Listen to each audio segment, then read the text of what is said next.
So hello everyone and welcome to the 2023 Languages Without Borders pre-conference. Bienvenue à toutes et à tous. Merci d'être venus. I am Yasmina Lemieux. I am the acting CASALT Vice President, but I'm standing in for our President today, Carole Bonin, who is unable to join us in person. I'm very pleased to address a few words of welcome on behalf of the Canadian Association of Second Language Teachers. Please note, first of all, that this session has been moved to a hybrid model, as some panelists cannot be here with us. J'ai bien hâte d'explorer avec vous comment nous, éducatrices et éducateurs, pouvons ensemble renforcer la résilience collective des enseignants de langue et ainsi améliorer la rétention des enseignants. As you are all surely aware, this is a pivotal issue in language education as we contend with high rates of language teacher attrition throughout the country. Welcome to our esteemed panelists and online, who will share some valuable insights into today's theme, which is collective resilience, supporting and engaging language teachers through communities of care. I am hopeful that we'll leave today with ideas and strategies to create and nurture communities of care for language teachers. Thank you, and I'll hand it over to Judy. Merci.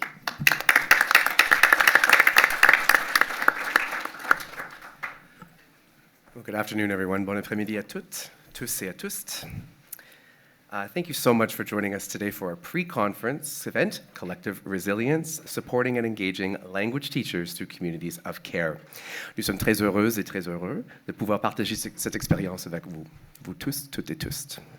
We'll be facilitating today's event bilingually in English and French, and we'll invite you to use the language of your choice to participate. Nous animerons cet événement aujourd'hui de manière bilingue, en anglais et en français. Et nous vous invitons à utiliser la langue de votre choix pour participer.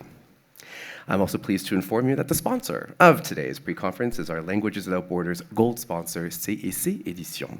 N'oubliez pas de visiter le kiosque des éditions CEC de notre salon des exposants pour découvrir leurs nombreuses ressources pédagogiques. Et merci à cette belle organisation pour votre soutien. I will be introducing you to your panelists momentarily, but we did want to start off today's event with a land acknowledgement and by setting our intentions. Nous allons commencer aujourd'hui par un exercice pour fixer nos intentions, and I'd like to invite Julie Bird to lead us in this exercise. Julie, welcome, bienvenue. Merci beaucoup. Le travail réalisé par LAC+ s'effectue sur les territoires autochtones traditionnels partout dans les pays maintenant connus comme le Canada. LAC+ reconnaît qu'il y a 46 traités et autres ententes qui couvrent les territoires qui forment ce que l'on appelle aujourd'hui l'Ontario. Et nous sommes reconnaissantes et reconnaissants de pouvoir travailler et vivre sur ces territoires. As settlers, we are grateful for the opportunity to meet here, and we are thankful to the First Nations, Métis, and Inuit people who have cared for these territories since time immemorial and who continue to contribute to the strength of Ontario and to all communities across the province. In particular, the land on which we gather here today is the traditional land of the Huron-Wendat, the Seneca, and the Mississaugas of the Credit. LAC+ travaille à établir des relations mutuellement respectueuses avec les peuples autochtones, donnant sien aux deux autres, et nous continuerons à intégrer les recommandations de la Commission de vérité et de réconciliation dans notre travail. We are grateful for the opportunity to work across Turtle Island and for all our relations. Thank you so much, everybody. Merci. Before we begin the panel, I'd just like to set our intentions. So first of all, I would like to first and foremost thank LAC+, CASALT, for inviting all of us here today, including myself. I want to thank Kim Gies for also organizing this panel, and to Stephanie Arnaud, who was to be our moderator, but who did organize and write up all of our panel notes for us here today. And then I would like to thank all of you, even though I cannot see all of you, I would like to extend my gratitude my sincere gratitude. Oh, there you all are. Hello. Thank you for showing up here today. Thank you so much for all that you do, for your leadership in a time that has been absolutely bananas. This is the time when true leaders rise up. And I just want you to know how much we all totally appreciate you. So thank you from all my heart. And I just wanted to say there's a poem that I'm going to read to you to set our intention today. So when you're listening to me, I want you to think of an intention that can be in your heart, but also in your mind, of something that you would like to have happen.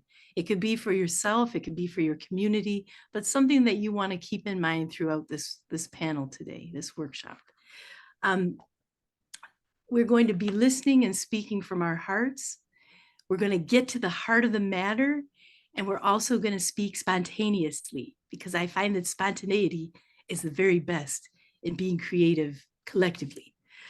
So I'm going to read you a poem very quickly. It's to set our intention. It's by Joey Harlow. She is the United States first Native American poet laureate. The name of the poem is called Remember. Remember the sky that you were born under. Know each of the stars' stories. Remember the moon. Know who she is.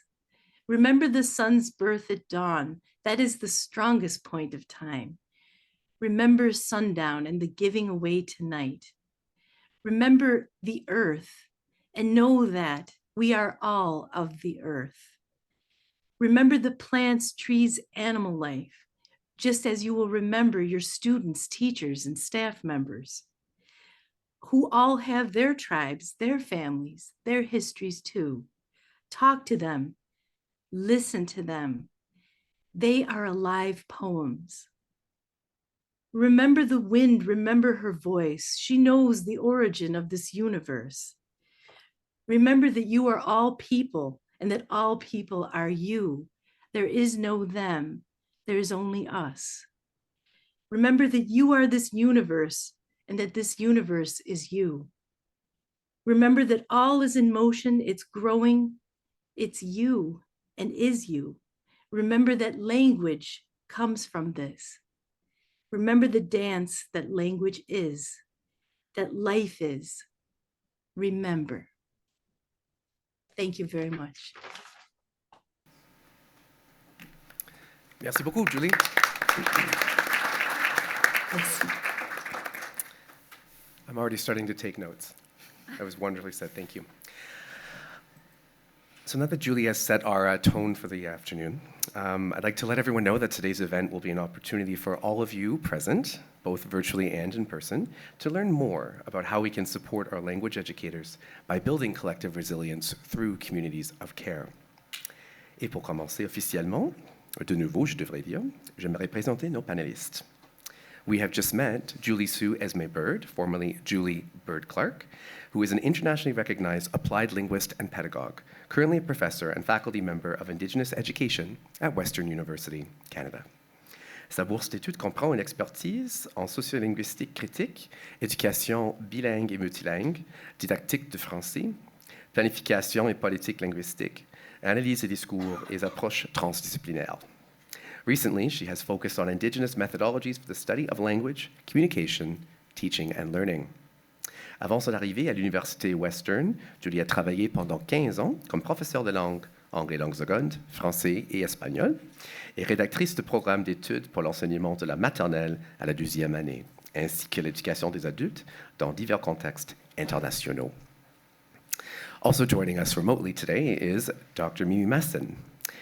Mimi Masson is an assistant professor at the faculty at the Université de Sherbrooke.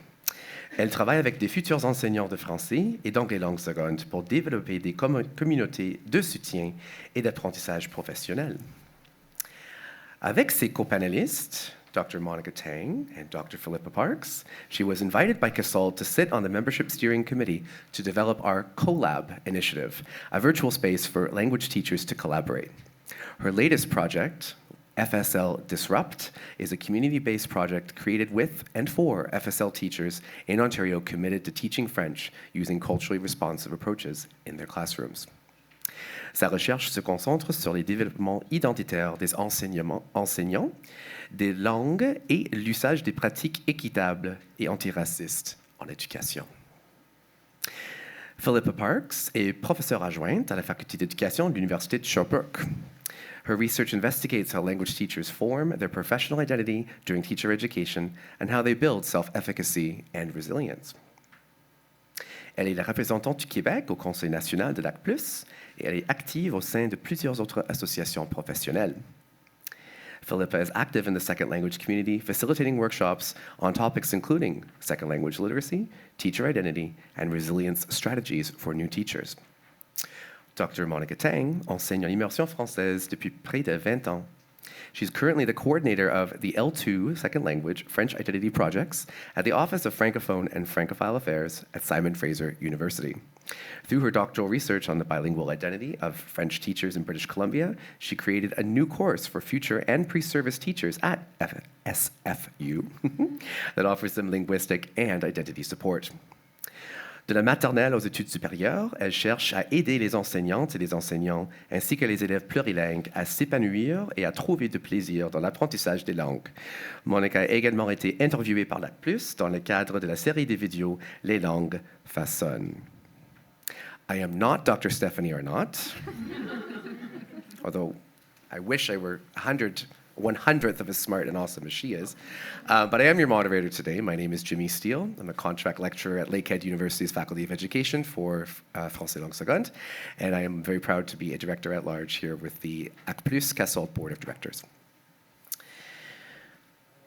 And my research does not focus on Canadian FSL education, including teacher preparation, student motivation, and the knowledge base of second language teachers. However, Dr. Arnott continues to be an incredible, not just supporter of Casalt, but a leader in second language education, training, and advocacy across multiple communities, from post-secondary all the way to the school level. So we miss her very much, and we send her our best wishes. So the plan for today's session is to start firstly with a brief intervention from our panelists. Et nous commencerons tout d'abord par une brève intervention par nos panelists. We'll be discussing our thoughts and sharing insights on the key topics. Following that, you'll have a chance to discuss these ideas in your table groups and how they relate to your context following a think, pair, share model. Ensuite, vous discuterez de ces idées et de la manière dont elles se rapportent à vos contextes en suivant le modèle de pensée, jumelage, partagé. I know there's many translations for think, pair, share, depending on our classroom environment. And those of you working in groups, lovely folks, you will get to designate a speaker, un ou une porte-parole, to share a few key ideas from your table groups. We'll wrap up with a few closing thoughts from our panelists, and donc, finalement, nous conclurons par quelques réflexions de nos panélistes. We're going to be sticking to time. We are going to be very on the ball. I promise. There is a 4:15 amazing presentation after this that we hope all of you attend as well. So, I'd like to begin with our first question. We're going to be introducing our panelists a little bit more. And so please tell us a little bit about your experience with relation to communities of practice, teacher identity, and or resilience. So, Dr. Tang, would you like to start us off? Okay. Hi. Bonjour tout le monde. Vous m'entendez? Yeah, you hear me? All right. I was when we came up with the idea of discussing resilience and teacher identity, and in the context of retention, one of the questions that we wanted to answer at the beginning was, what do we mean by teacher identity, and what does it have to do with retention? So in my work, identity can mean a lot of things, but the thing that I've looked a lot at is how we perceive ourselves. And how we perceive ourselves can have many angles as well.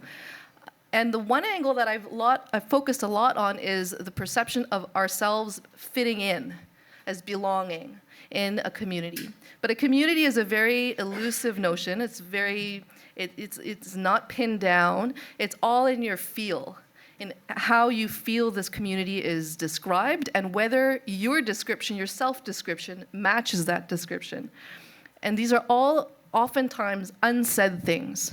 Whether you think that the community, the professional community of second language teachers should look this way, should sound this way, should act this way, is in our minds, but we don't even, we're often not even aware that this is how we perceive it. And so when we walk into this community of professionals, we wonder, how do we feel like we belong? Or are we sort of the exception to the group? Are we at the outskirts of this community? And that feeling of belonging, not belonging, or wanting to belong, or belonging but not according to other people, right? You might feel like, I think I belong, but others seem to react like I don't belong. What's all about that? So all of that complexity is often unsaid.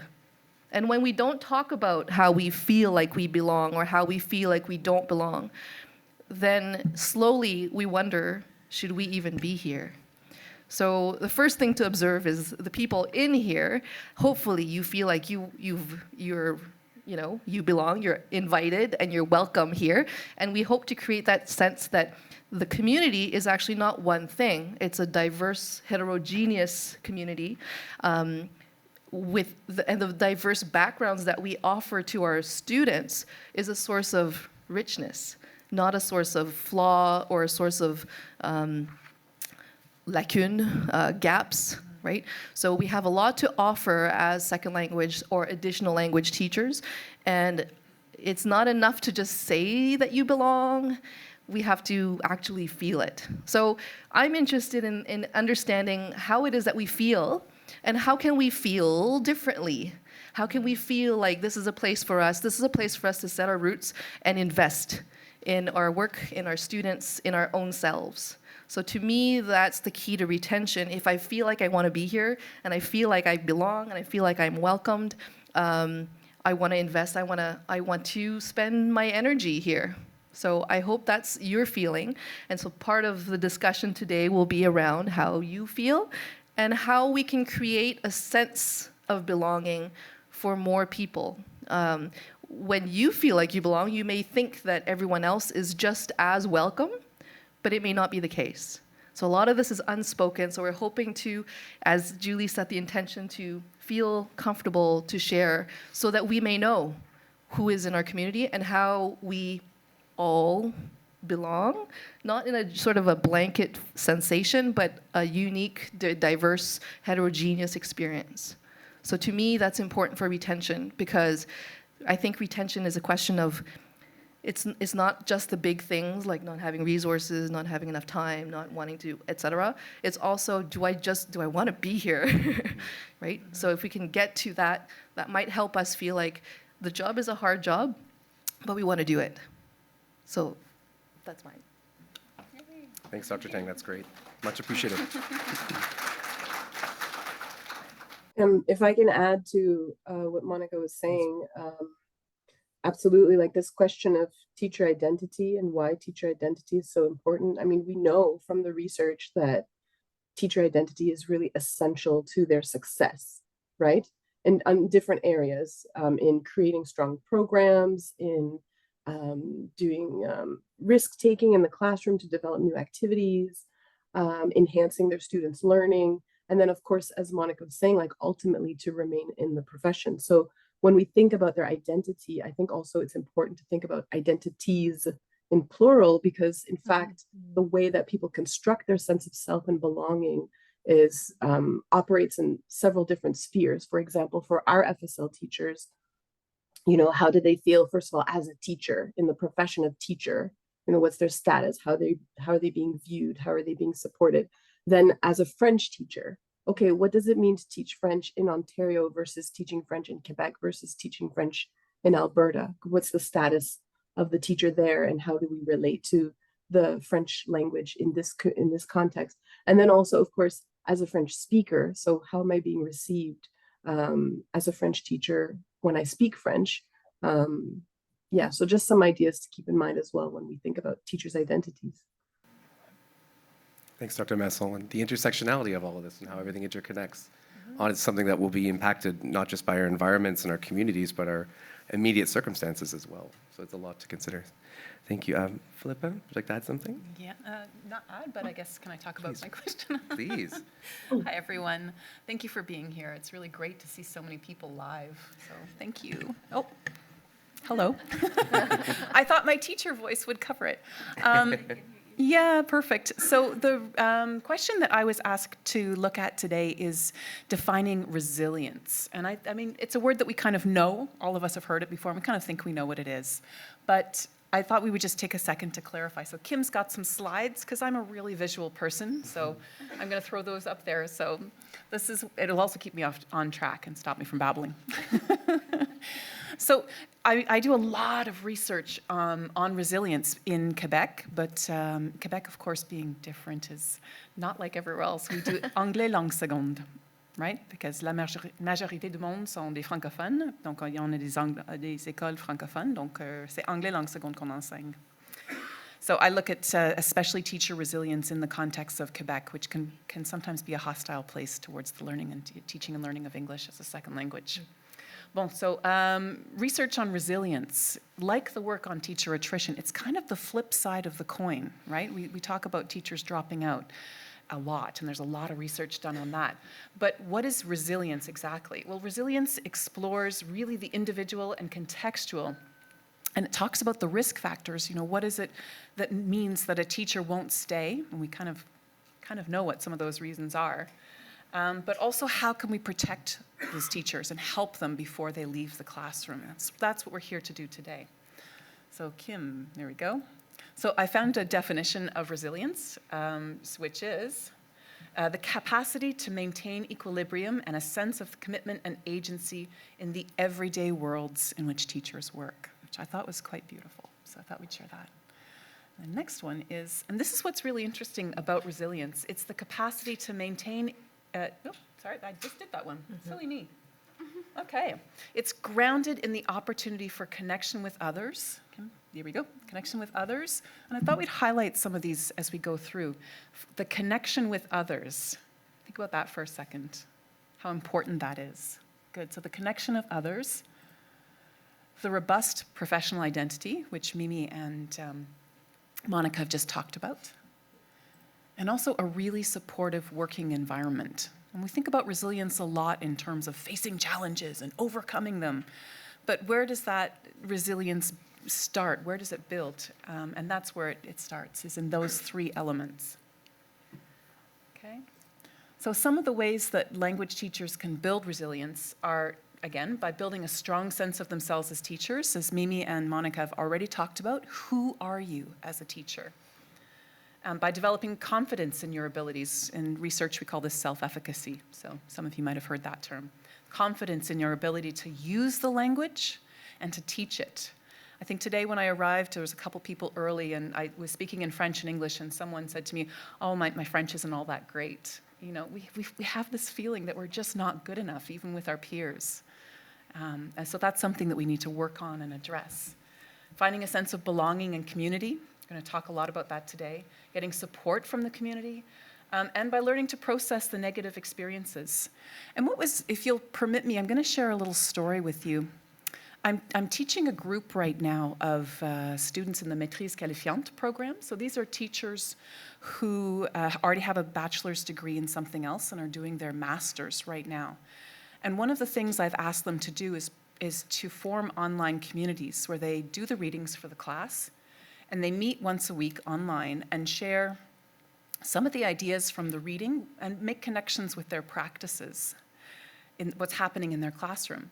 And this week it was really interesting because it was talking about evaluation, which is always a sticking point for everybody, right? Evaluation. And these teachers were saying, well, we had to evaluate our students' ability to speak English. And one of the teachers wrote in her post this week, she said, I've always been so scared of evaluating the kids because it's so hard. Every time I try and do it, it's a classroom management nightmare. I have to try and sit and listen to this group of kids, and then the rest of them go off task, and it's crazy, and I don't know what I'm doing. And she wrote in her post, she said, it was so great to meet with my peers and realize I'm not the only one.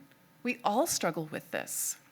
And it was a great moment because we looked at some of the readings and we talked about some of the ideas there. We thought some of those ideas weren't great, but here's some of the strategies that we pulled out that I'm going to try that I think can really work and help. And I thought, that's it. That's exactly what I want. That's exactly the kind of communities of care and practice that will help people realize not only that you're not alone, we're all facing similar struggles, and we're there to help and support each other through them. So that's an example of resilience through teacher identity and community and care. That's me. Thank you so much. Merci beaucoup. Mimi, I think you have an additional comment or two about this concept, which for some is still quite nebulous and for others is very well defined, on communities of practice. Do you have one or two things to add, or did we cover everything wonderfully? Before we go to Julie. Yes, Merci. thank you, Jimmy. No, I do have a few concepts or some ideas to share with you. So, we've been talking about this idea of community of practice, like what is it? Well, first of all, it's a concept that was developed by Lev and Wenger. They were cognitive anthropologists and educational theorists, but in the context of workplace interactions. And so if you want to learn more about it, there's a famous book that they wrote called Situated Learning. And so what is a community of practice, or a COP? It represents a group of people who are really passionate about their work, and then they gather regularly to share ideas because, one, they are committed to learning together. So they see learning as something that is social and shared, and that happens together. And then two, because they're committed to bettering themselves as professionals. So COPs, of course, can be formed informally. They can evolve kind of naturally depending on the interests of the members in the community, or they can be formed intentionally with the goal of developing some knowledge in a specific area in their field. So I think what's important when we talk about COPs is to note the difference between a COP and a PLC. Maybe many of you have heard of PLCs, the professional learning communities. So COPs aren't necessarily about fixing or troubleshooting an issue or providing results. They are inherently about the value of learning, to really develop as professionals and tapping into that the power of learning as a community. So it's not driven by deliverables, or ideally there is no imposition to show evidence of learning. So every member of the COP can have their own learning goals, or they can decide to work together towards a communal learning goal. And this is what Dewey called learning through occupation. And this can be really powerful particularly for FSL teachers who often struggle to feel a sense of community and belonging and validation in their professional context. So the COP is not only a community that springs together to work towards a common learning goal, it also has a really profound impact on teachers' professional identity development. So we're kind of circling back to that idea there. The interactions and the work that is conducted within the community ends up shaping the teachers as professionals with agency over their own learning, and then the skills that they choose to develop to respond to the needs or issues that they identify in their classroom. So Wenger, for example, talks about this in terms of learning as social participation. And so in this way, learning becomes really active and engaged through social exchanges that happen in the COP. So when members interact together, they develop what's called shared practices. And this is kind of like the culture of the COP. So for example, is it okay to interrupt people when they are talking?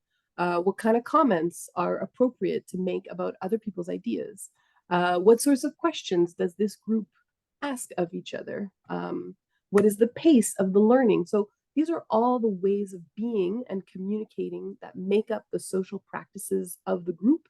And then in turn, these shape who these people are as professionals, who are they are becoming.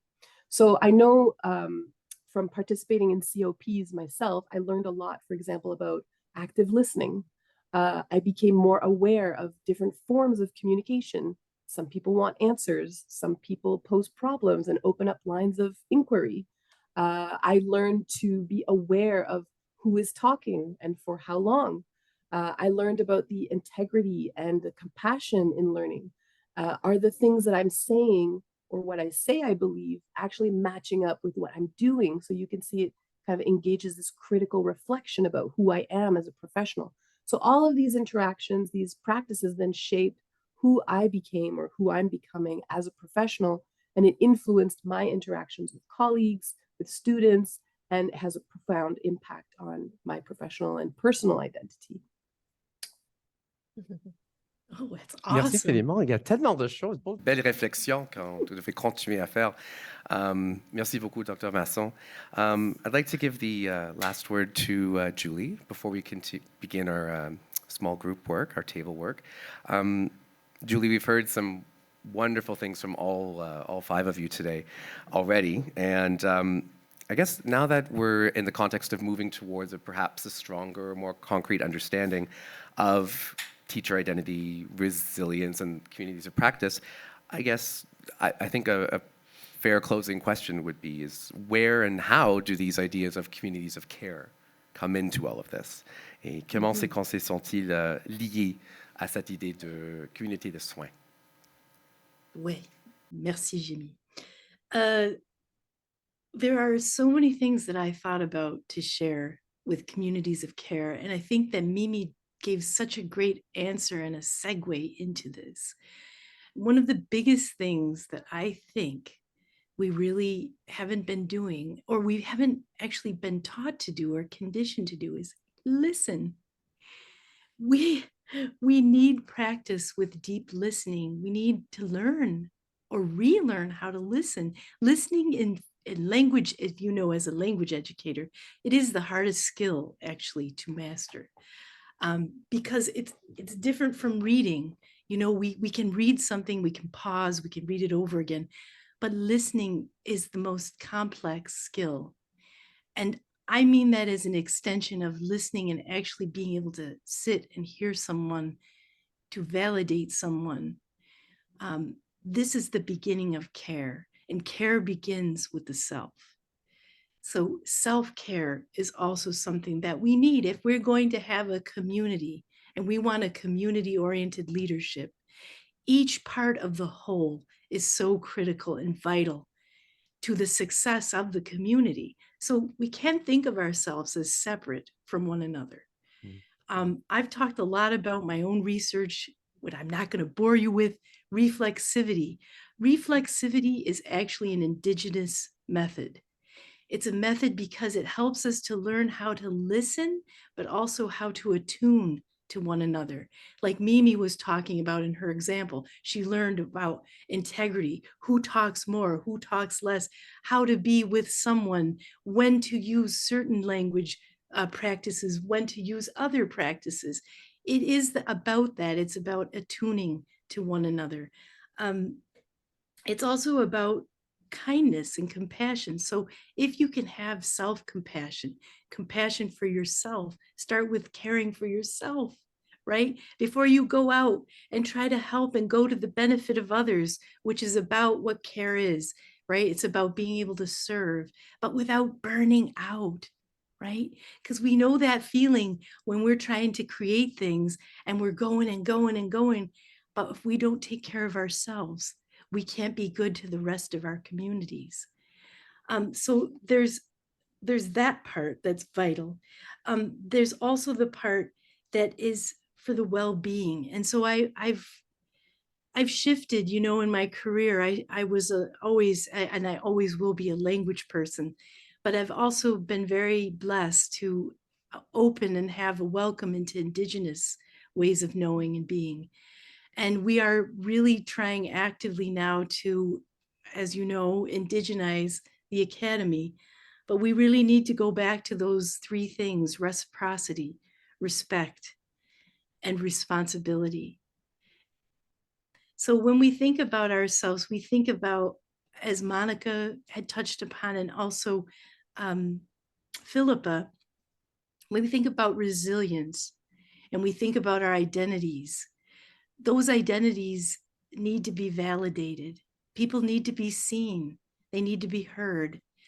And that will inspire great resilience, right? When we know that we're heard and valued, we definitely feel a difference and we want to keep going, right?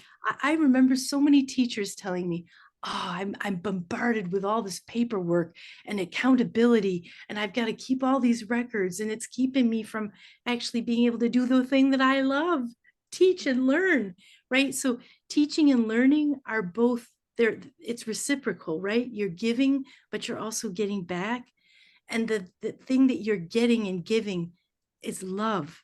You give love to those students and they give it back.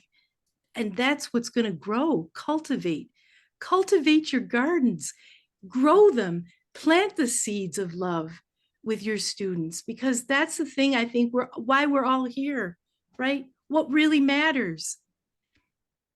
So again, to leave you with some thoughts about communities of care, the care begins with you, and what you give will be reciprocated. Even in the most difficult and complex of times, we have so many complexities as humans. You know, we're complicated, we're complex, but we also have a great capacity to care and to rise up together. And if we really want to work together, this is a way to begin. These 3 things that I've shared with you. Thank you. Merci beaucoup. Big wedge. My head is spinning in the best possible way about all of these phenomenally important concepts that I would argue, I'll make an I statement, that frankly I do not have time to focus on.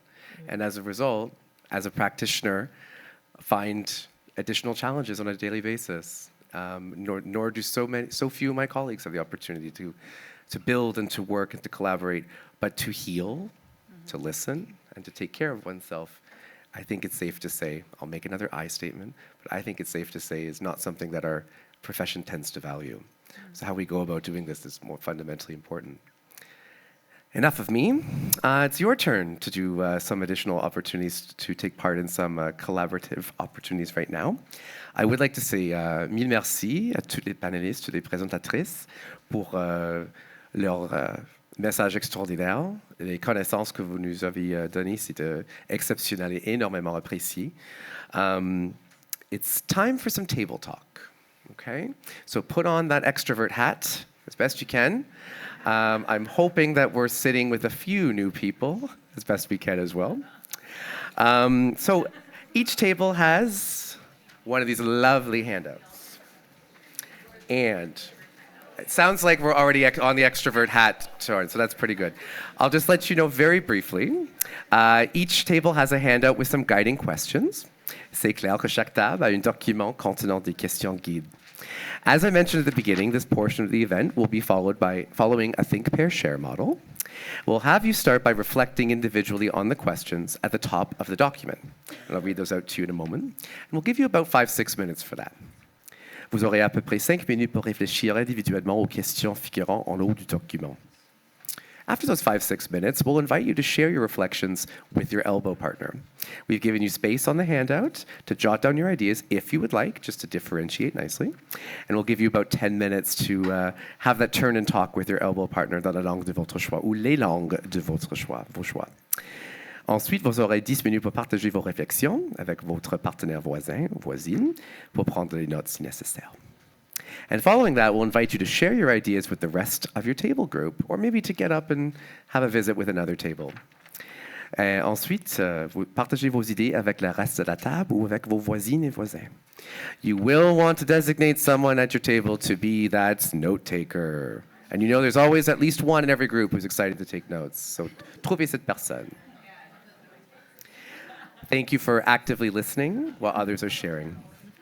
So we'll give you about 30 minutes for this to ensure that everyone at the table has a chance to share. Our wonderful panelists will be circulating. Et il me semble qu'on soit prêt et prête, okay? So I will keep an eye on the clock, and we invite you to start with some individual reflection. Merci. Thank you so much, everyone. Merci beaucoup tout le monde. Muchísimas gracias a todos, a todas y a todos. Es sumamente importante que tengamos en la mente la importancia de todas estas ideas que compartimos hoy. Y además de eso, lo que me fascina es el hecho de que como todo el mundo sigue hablando, sin que supieran sin que sepan que tenemos que conversar de nuevo, ¿no? A ver lo que pasa. Tal vez valga la pena que aplaudamos de nuevo.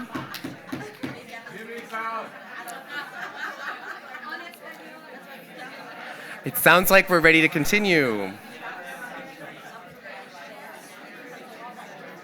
Pale substitute of a moderator, what can I say? Oh, now everyone's quiet when they heard that. Muchísimas gracias a todas y a todos y a todos.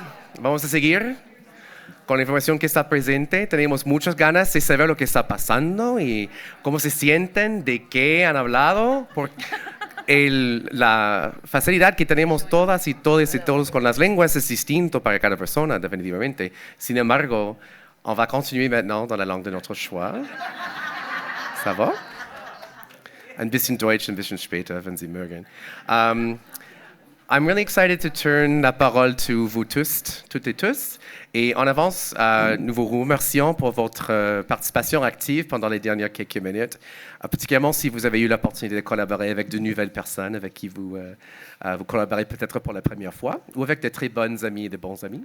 Donc, j'aimerais les inviter au premier groupe et à la porte-parole du premier groupe de venir, et s'il vous plaît, chers collègues, de venir à côté de Kim pour prendre le micro. And it would be fantastic if you have the opportunity to take about 2 to 3 minutes to highlight some of the major talking points about which you just shared. And I might need to be a bit picky on time, so please forgive me in advance, to also allow our 4 wonderful panelists to add in a note as appropriate. Okay? And if you're so comfortable to introduce yourself, if you'd like to, and tell us what city or part of the country you're from, that would be great. Merci beaucoup en avance. Bonjour tout le monde, je m'appelle Monique Wall, and I'm from Regina Catholic Schools in Saskatchewan. So we had some really great conversations at our table. I don't know that we came up with any solutions. I don't know how you do that in 10 minutes, but we really talked a lot about how, as we build the importance of the communities that we build, but also working to shift the perceptions of the educators and the groups that we're working in. As it was started off as a barrier, as kind of like that French immersion is really should be an inclusive opportunity for all of our students, and that as we create these communities, we really need to work with helping our teachers and supporting our teachers as we shift those perceptions, because that hasn't always necessarily been the practice. And so doing that, providing them with the opportunity for professional development and support, because it's hard to shift practice when you don't know what to do. So really providing them those opportunities. We also talked about how these communities of care really begin within the school. And so giving our teachers the opportunity to be able to share their frustrations, share their difficulties that they're having, and work together in a positive way to be able to help and support our teachers as they're going through those journeys. So we talked a lot about how important they are, but we kind of didn't get to the barrier of how difficult sometimes that can be, just because of time, of teacher workload, of, you can name 100 different things that become the barriers, but really working at going back to our sites and setting these up as making them important for us as we return back to our sites, and looking at how we can try to overcome some of those barriers to support our teachers, who will eventually support our students. Merci beaucoup.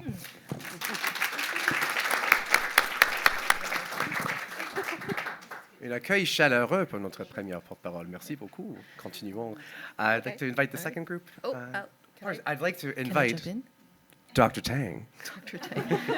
Please call me Absolutely, Monica. Please. I might not turn around if you keep calling me Dr. Tang. Merci, Monique. Une question que j'aimerais poser. I'd like to ask a question. I agree, like the creation of spaces creation of spaces allows for it to be normalized, to seek help or to discuss challenges as a regular habit. So I love that. The question I have, and the area of research that I'm doing is particular, so it may not be a question addressed specifically to your situation, but I wonder about, sometimes it's, when I talk about language identity, right? We mentioned briefly about being a language teacher and questioning my own abilities, right? Is my French good enough? Or is my whatever language that I teach, am I good enough in it? How is it perceived by others? And one of the questions that I've had to contend with is how to make that conversation a safe one, because it's really hard to say, I'm going to put up my hand and say, I worry about this because of that person, right? And it's an awkward conversation, but in confidence, we get stories of, individuals who are really nice people, but I feel like I can't share freely. I don't feel that safe. And we talked about something almost the opposite. Oh. About how sometimes it becomes a staff room conversation where it's not productive because Yeah. it becomes negative rather than Okay. rather than a positive conversation Sure. where the goal is to help support one another. Right. Where really it just becomes a big bitch fest. Yes. Okay, so just to reiterate for the people at home that may not have heard, comment about how some of these conversations stay and spiral into negativity. Yeah, right? I think these emotions are there, and we have to recognize that they're there, and we can't go around them or put them away. We have to move through them before we can create that space for communities of care. I think that's the really important part to recognize. The bitching will happen. It will happen in the staff room, it'll happen in the car on the way home, it'll happen somewhere. But it almost has to happen before we can get to that positive space where we go, okay, we're good. Now let's maybe think about some things that we can do to move past this. Kind of like therapy. The more I do teaching and teacher education, the more I realize I've been through a couple of years of therapy, and I won't hide that, how great it is, how great therapy is, and how great that listening approach is. I think Julie started it off, that teaching each other to listen and feel and hear and accept those negative feelings. I do appreciate your question. If I could add a comment. Oops. I don't know if you can hear me. Go ahead, Mimi. I really love what you're saying and what the groups are coming up with so far. It's very interesting. And this whole idea of, first of all, like improving our abilities to communicate together. You're right, Philippa. We can learn a lot from therapy. I know I have as well. And one question that I've been thinking a lot about with colleagues when we talk about creating safe spaces is who, safe space for whom, right? Who is this space safe for? So we know that a majority of teachers are white and a majority of teachers are women. So how do we make these spaces safe as well for marginalized folks? And this can also include our male colleagues who aren't traditionally marginalized, but they are not the dominant group in this space. So thinking about who it's comfortable for and kind of doing that active listening as well that we were talking about earlier, to be aware of what might be some of the challenges that make people hesitate to come forward, like Monica was saying. I was just going to say, I appreciate your question because I know that we have a lot of young teachers and actually a lot of teachers who are the product of French immersion. And Absolutely. That's an amazing thing. But they're also coming from their learning experience of being taught from Francophones, right? And so then they do worry about, is it une, and or do I say je suis or j'ai, or they make lots of those mistakes and are very self-conscious about it, rather than being so proud to be able to speak and work in a second language. Exactly. Yeah, so just to reiterate Monique's comment about having a lot of teachers who are from the immersion context and wondering all the time whether they got it right or not, and it takes up a lot of brain space. Absolutely. Thank you. Thank you Just so one much. last comment. Oh, sorry, Jimmy. Please go ahead. I was just going to say, and the other thing too, I think that we tend to forget, all of us, because we're all self-conscious about that whole good enough. That is such a huge theme in our country and across the provinces of speaking and sounding like, we're an idealized speaker, but there is no idealized speaker. And we all speak different ways. We all have our own way of speaking and sounding. And, the thing I think that strikes me is just that we don't accept a lot of variation. And we have so much diversity and richness and variations in our French, just as we do with English, indigenous languages, Spanish, that I think that we need to get the We need to get out of our own way, get the self out of the way, huh? And in Indigenous languages, I would love for you to all try speaking in verbs sometime. Speak in verbs, get rid of nouns, because then, you know, you're not going to, yourself, the sense, the constructed sense of self, and I mean the ego, is not going to be so affected. It can get out of the way. And then we can actually maybe hear each other and listen. And then we can see that those stories about being enough are just big stories. They're grand narratives, and we don't have to keep reproducing them. Merci. Merci, and in particular, the last comment resonated quite a bit with me as a learner of Inuktitut, finding the effective filter in a language structure, whether it's a familiar one or an unfamiliar one, is also real to so many of us. But to move away from that takes a lot of also care for oneself, does it not? And also patience with oneself. And if that's not reflected always in a regular construct for us, it might be even more difficult to do that. Thank you so much. Thanks, everyone. I'm going to actually invite volunteers. We're conscious of time. There's so many amazing things to say. I'm going to invite the table. This gentleman, Monsieur Porte-Parole, come on up.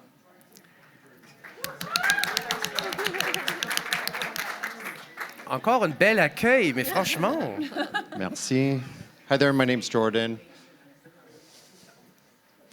I'm a French, Spanish, and ELL educator from Edmonton Public Schools. I'm here with quite a few colleagues from Edmonton Public Schools.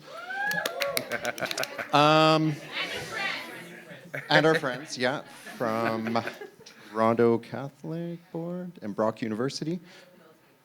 Okay. We probably had a lot of similar conversations as other folks, so we kind of, when we were talking about building community and being supportive, one of the themes that came up was being really intentional.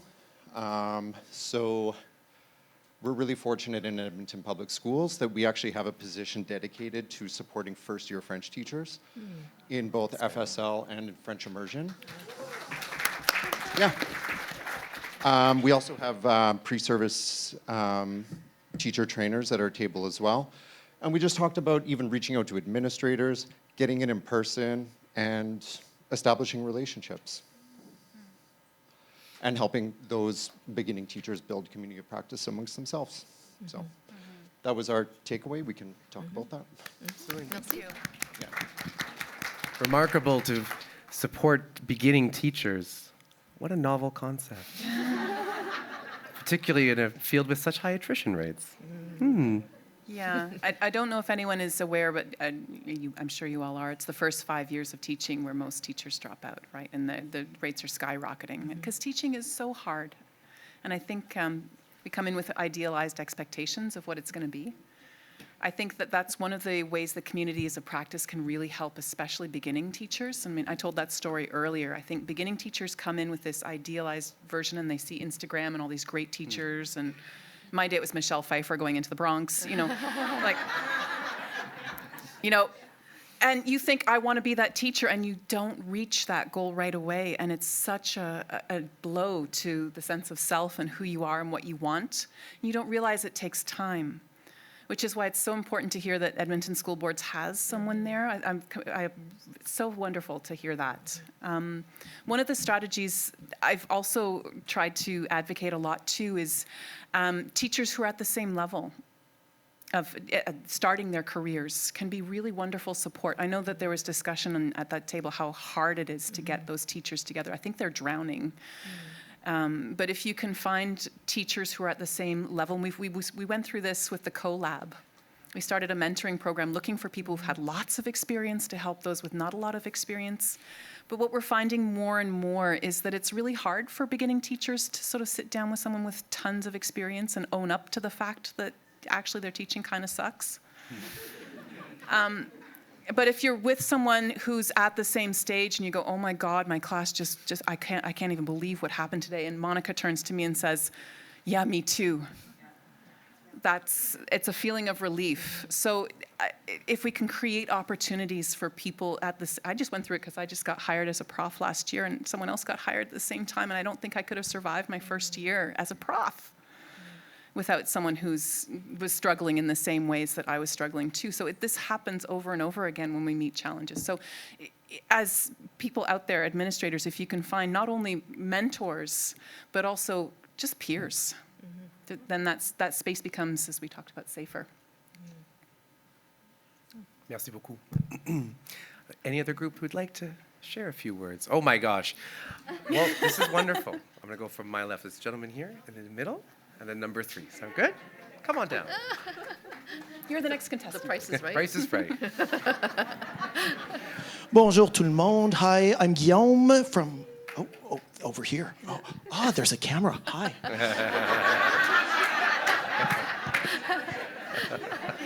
I'd like to remind the gentleman we have about 2.5 minutes for your presentation. Yes, of course.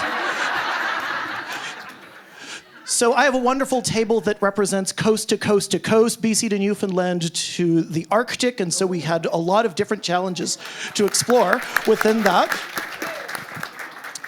The main theme that emerged was isolation. Isolation, and there were 3 great forms of isolation that we identified as real challenges for particularly French language communities, but this would apply across many languages. The first is in teaching and in school, because some teachers are all alone in their schools being the second language educators.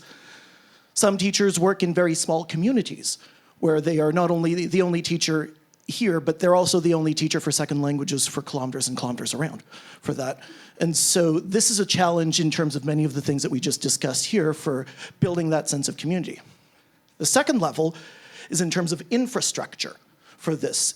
If what the board is able to offer you, it's great that we have all these ideas, but if we don't have subs, financial resources and the like to go around, we can have lots of great ideas, but it's difficult to execute upon them. And so that also creates a sentiment of isolation for the teachers.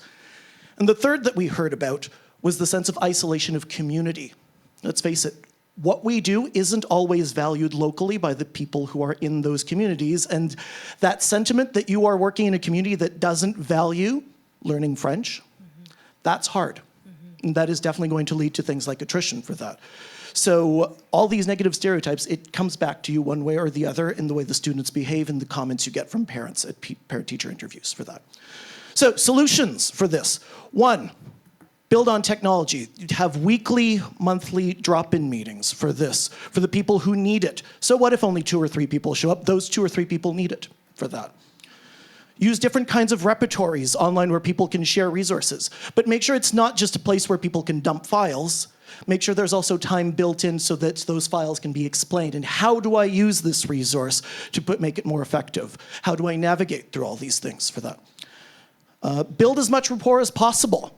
And you have to think about communities on many different levels. You might do one community of practice within a school. You might do one among FSL teachers across the board. You might do one board-wide for all of the language schools or the French immersion schools. So you have to think about this at multiple different levels. It's one of the things that we heard from that.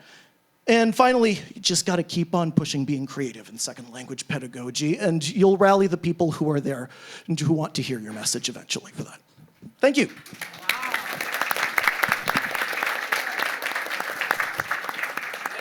Are you ready to give a TED Talk? Yeah. That was awesome.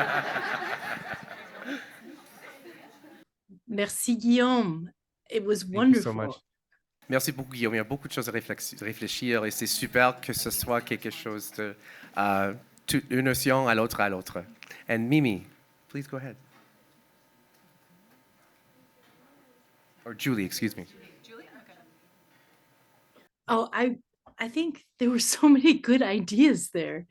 Thank you, Guillaume, and thank you to your group. I think one of the things that I was thinking about with the isolation, because that's something that's touching all of us. It's huge, right? I've just been 3 years and still coming out of COVID. But I was thinking about something different too that struck me, aside from the communities and the groups being online or having space for that. I was also thinking about the importance of getting outdoors. I think that we're so insular and isolated, we forget there's a whole world out there. And if there were ways that we could help and support our teachers with more eco-friendly approaches and getting them outside with nature. Nature is so healing, and it's alive. And I know when I also did therapy too, I remember that one of the biggest things was going for a walk, just getting outside. It sort of calms you, calms your spirit, and it sort of brings you back so that when you come back in, you feel a little bit better, right? There's something about that, our connection with nature. We forget about that because our minds are so, we've been trained to rely on them so much. We forget about our other senses, how important it is for our bodies to feel connected, our hearts, our spirits. So I thought about that too. And I also thought about, incorporating some kind of meditation, either at the beginning of the day or at the end of the day. That could be helpful too. Just some thoughts and reactions. If I can I bounce off of that? Please. Thank you, Julie, for that thought. I'm gonna admit, it's not my natural habit. And every time I kick myself, because you're right, I do feel better. But I was wondering if, in doing so, along the same lines of setting an intention, I find that what helps me is that when I know why I'm there, right? Like why I am, like why I want to be there, it helps me understand that I chose to be here. So along the same lines as being aware of your environment, being aware of what impact it has on us.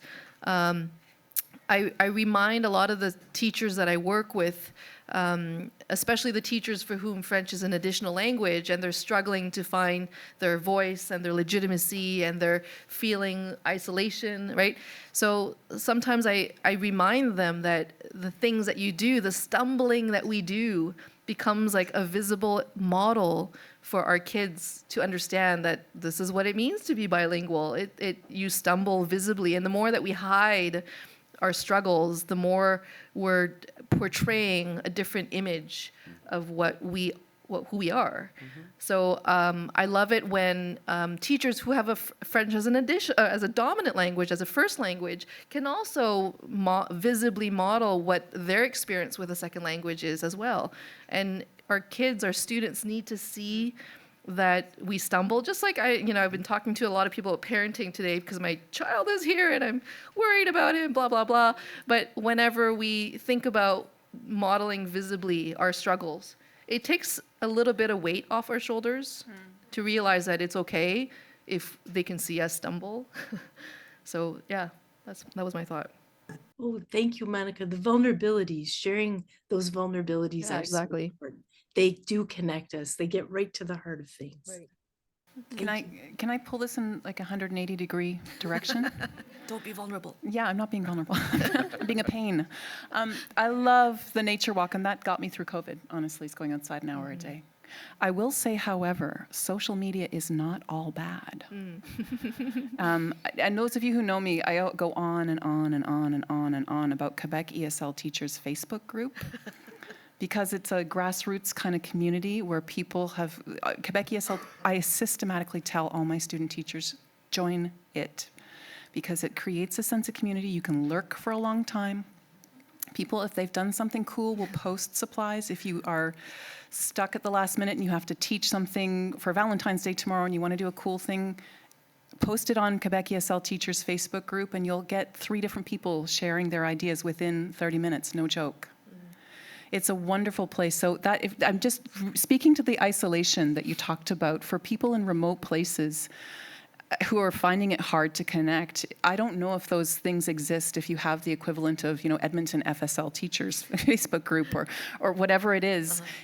Encourage people to start that up because it is a really wonderful use of the technology. I know we hear a lot about how it's awful, but it can also be a power for good. Just thought I'd throw that one in there. I see hands. I'm going to definitely come back to the folks with hands. I'm going to invite the first 2 groups who I called on earlier, and then I'll be coming back to some hands, and then I think that'll be just about towards the end of our session. I invite this lovely group in the middle who would like to come up. And a Price is Right moment.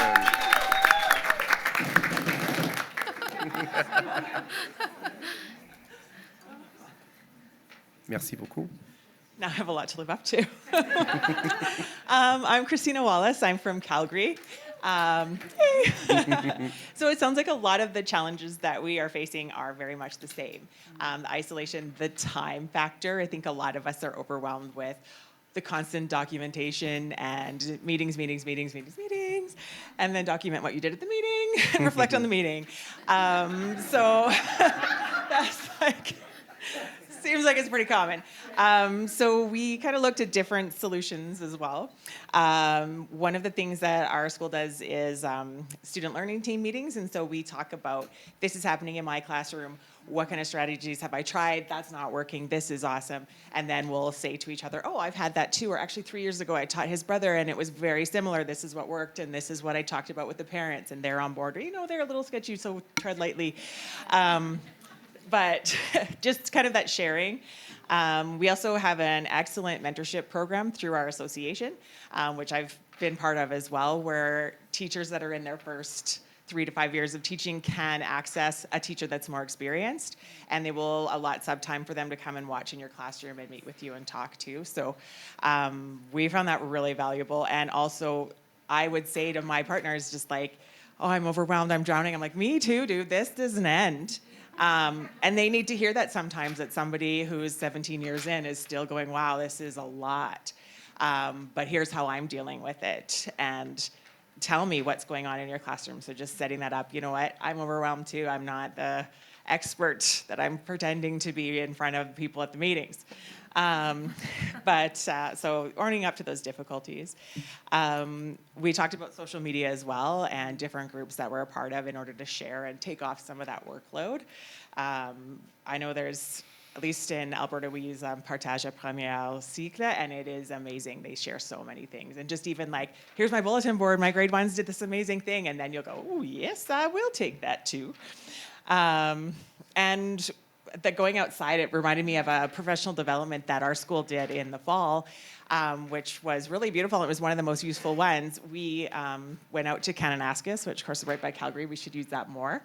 And we went to a Blackfoot Nation presentation, and they were opening a new center on the land, and just connecting with our colleagues in a different way, less formal, no documenting, just having lunch, sitting and having a picnic and talking about life, some of it in our classroom, and oh yeah, we have one outside of the classroom too. So that kind of thing is just amazing. So I was really glad when Julie mentioned that. I thought, oh yeah, right, I forgot about that amazing thing we did several months ago. But we need to do it more. And we talked about time to apply our learning afterwards. So we go to a great workshop, we talk about it, it's amazing, get back to school, and oh, actually you're gonna meet to do all these things on Friday, and then I guess you could probably look through those resources after that. No, it's 4:30, I'm going home. So I really love that idea about drop-in meetings too, so I wanted to, because I think a lot of times you have informal ones where you'll have teachers come in and we close the door and talk about what's what. So I love that idea of having like an actual one, say, hey, you know what, I'm available at this time, come chat. So yeah, anyway, thank you.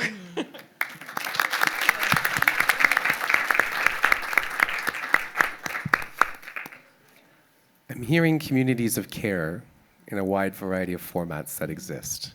I'm hearing them, I can almost see them, and there's going to be a lot more that are going to continue to develop, hopefully, as our understanding and our desire to create these communities or to further these communities does continue. So thank you for sharing that. That's wonderful. I'd like to invite this group over here, Madame Jennifer, to come on down. And I think after that, we'll have time for about one more group, one more chat, along with a comment that is waiting. And before we wrap up with some last words from our panelists. Jen.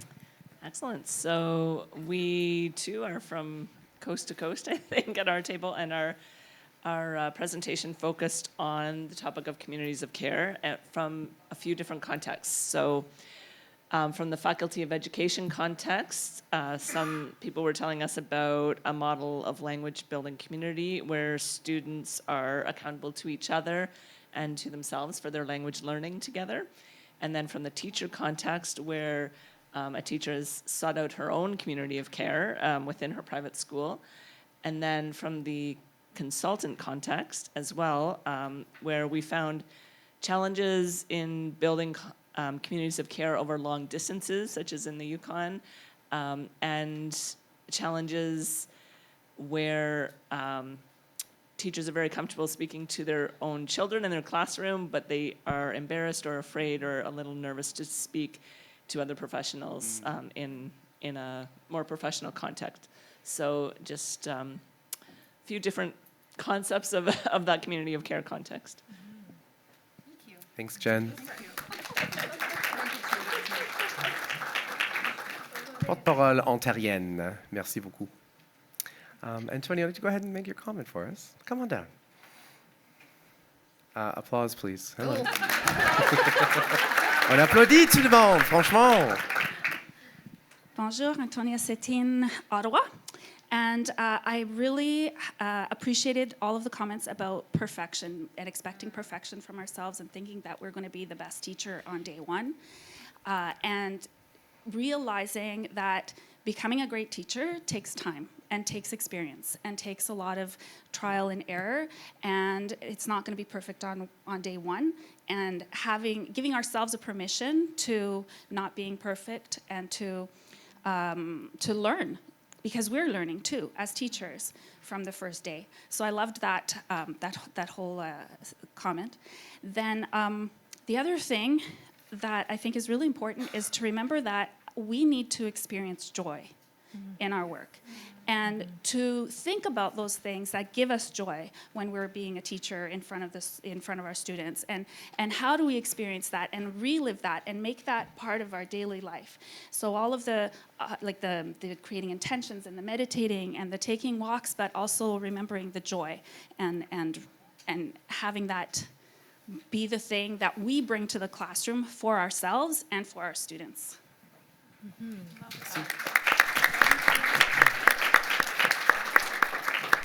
And I think this builds to your comment, Antonia, reminds me quite a bit of what Mimi was saying, that these communities of care have to come in these safe spaces, and that if we're going to find joy and we're going to find beauty and resilience, this means joy for all of those present in our communities, including those who might not be of our own experience. So we're looking for joy, we're looking for Black brilliance, looking for Indigenous joy, we're looking for equity for queer folks, we're looking to ensure that all of our students, whether or not they have a visible or invisible handicap, are properly, fairly, and equity represented in our programming. And that also comes from sometimes courageous conversations, which comes from care. So additional reflection, Philippa. Yeah. I'm a pragmatist at heart. So sometimes I love the ideas, and then I wonder, how are we going to do that? And I think I really love what you said about the joy. And one of the strategies that a friend of mine taught me when I was learning to be a teacher educator, her name's Jill Brooke. Anyway, I'm crediting her. She said with her new teachers, she gets them to sit down and, before even a class starts, because they're on their practicum experience and they're stressing out and they just come in. And she asks them to sit down and sit down with a partner, sit down and have a moment to debrief and just unwind. And she asks them to frame it in a way to stop all the sort of just negative. We're sort of worrying about absolutely, we need to go through it. So we start off by saying, one to grow and one to glow. So I thought that's a really nice way to sort of, what are you struggling with? What's one to grow? And she puts it in a way that's not negative, but to grow. This is a growth thing. And then one to glow. What is one of the things, even if it was just a kid smiled at me today, or one kid, I saw him get that look, So that's a nice way to sort of go into your conversations with your teachers and get them to just sit and share that. Even just that much can be a creation of a community of care. So thank you for reminding us about the joy. Thank you. I love that, Philippa, if I can jump in and add a comment. And I'm loving all the comments that I'm hearing from everybody. This is really great. I think in education, we're often very focused on goals, learning goals, like we need to achieve something. And if anything, what I've learned throughout COVID is to kind of like reevaluate, how do we use our time? How do we maintain our relationships? So maybe moving away from this like product oriented approach to more focusing on the process of what's going on. And what I'm hearing here from everybody is that, we have to take time to hear our FSL teachers and, find out who they are, because that will lead to a few things. It will lead to validating their experiences, which we all heard is so important. It will lead to actualizing their identity. By taking that time, they're actually going to start to formalize that identity. And then also it will lead to building bonds. And again, this is something that all of you have mentioned is so important. So yeah, just moving away from always trying to find some kind of solution, some kind of answer, some kind of product, and just enjoy, being together, finding those moments of joy like Antonia was talking about. I think it's really important for building, relationships with ourselves and with each other. Merci. We are coming close to the conclusion of our roundtable this afternoon. I'd like to invite each of our panelists to share a final word or two, basically under not just the guise of making connections to each of the major concepts that we've spoken about today, but to allow us, in your amazing words, or with some parting thoughts that will help us maybe contextualize some of the great discussions we've had today. So, absolument. I'm switching the order, no problem. Julie, can I invite you to begin for us? We'd love to hear what you have to say. Oh, thank you so much. Thank you so much. What a wonderful session. And I really enjoyed listening to all the comments as well. And I'm going to take some of those things with me. But just beautiful reminders about the joy. Why are we there? Why are we doing what we're doing?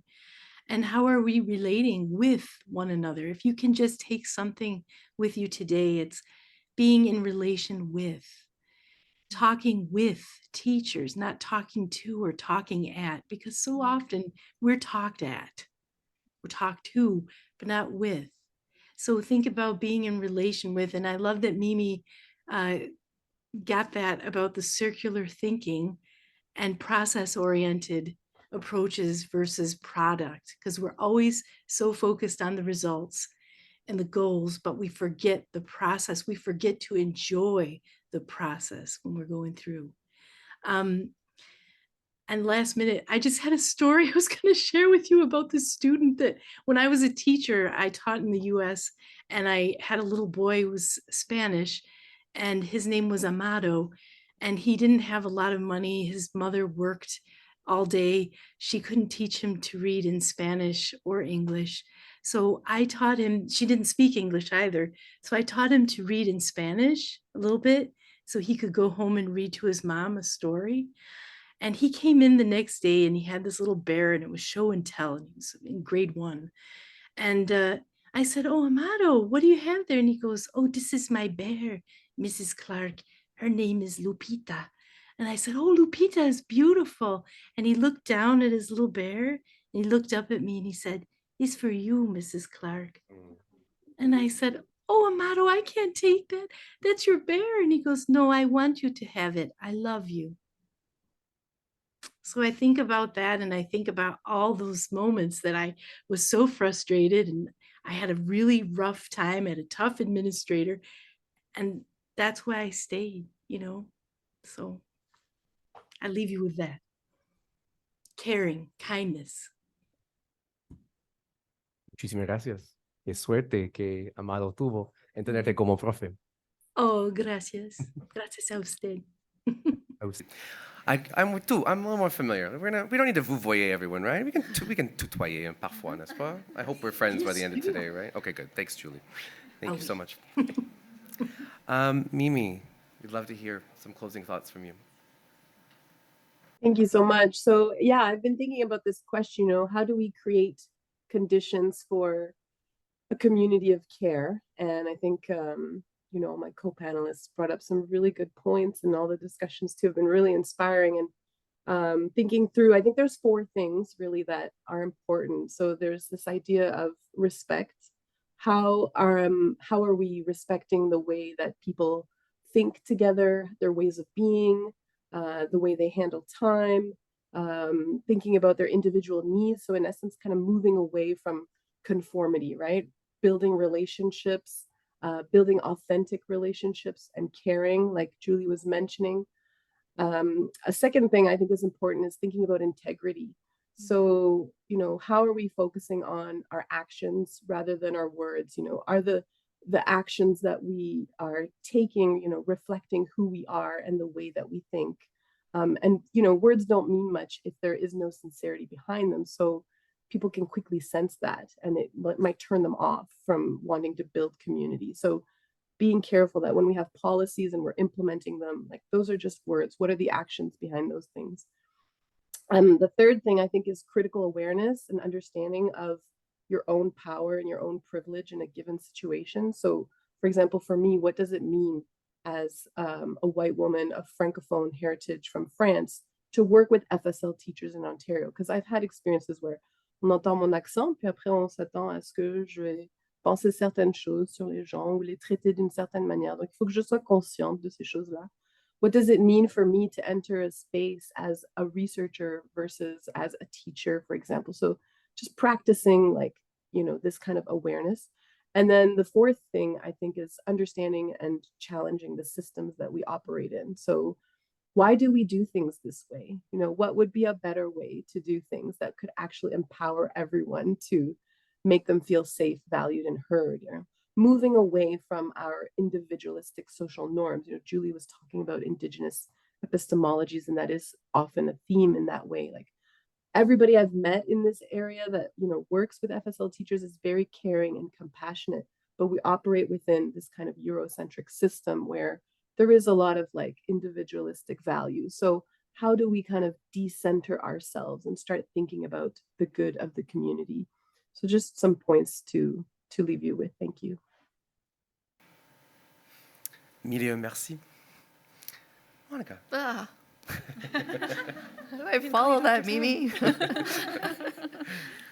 I wrote more down just now than all afternoon.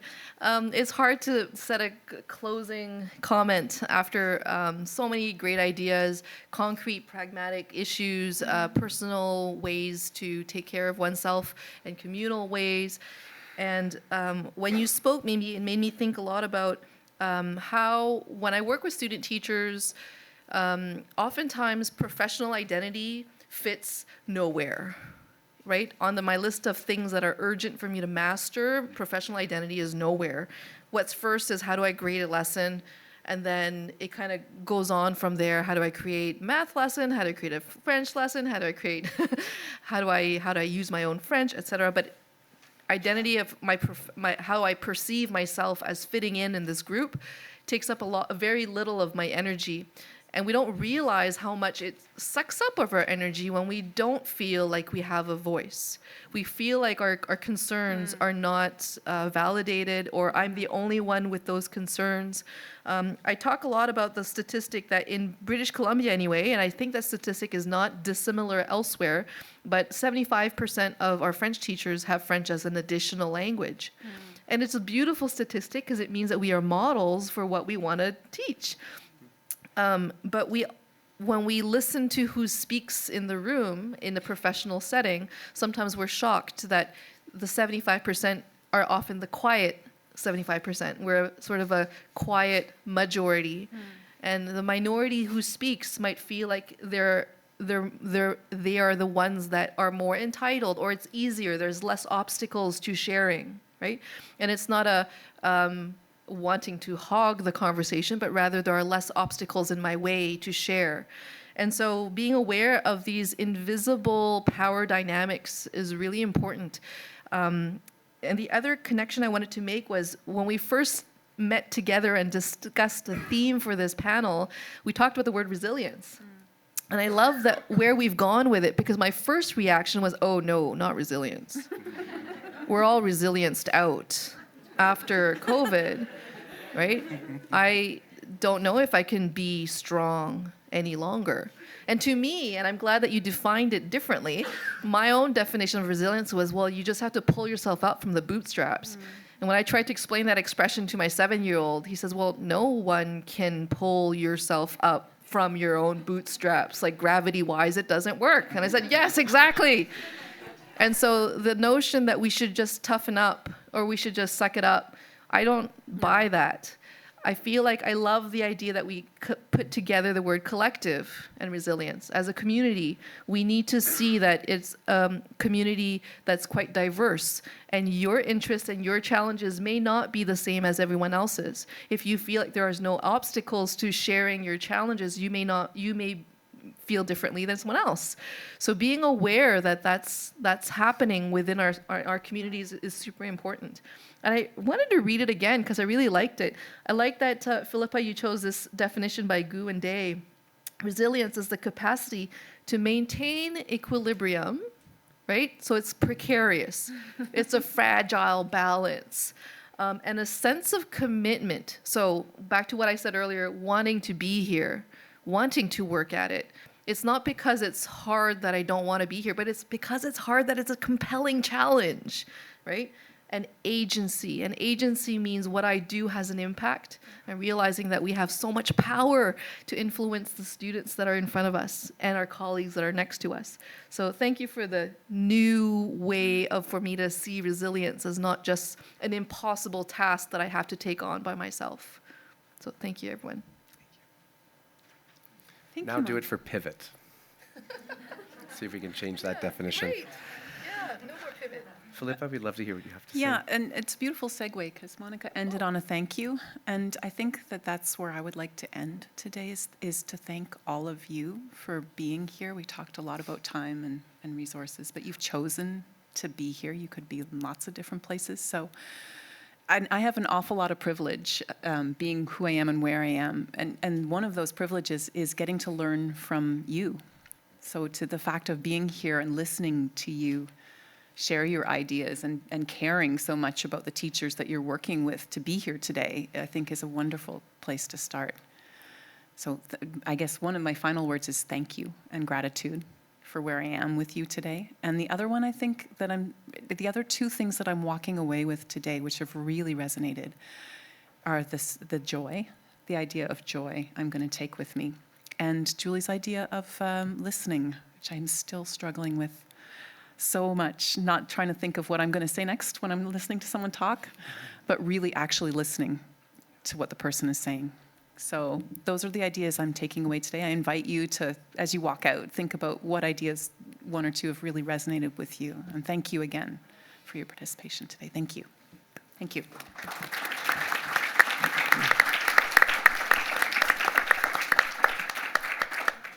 Told you I'd keep us on time. I'm very happy to give an additional thanks one more time to all of our panelists for their kind contributions, their time, and their wonderful energy. J'aimerais aussi remercier fortement un gros merci à Kim Guise, Femme Casalt.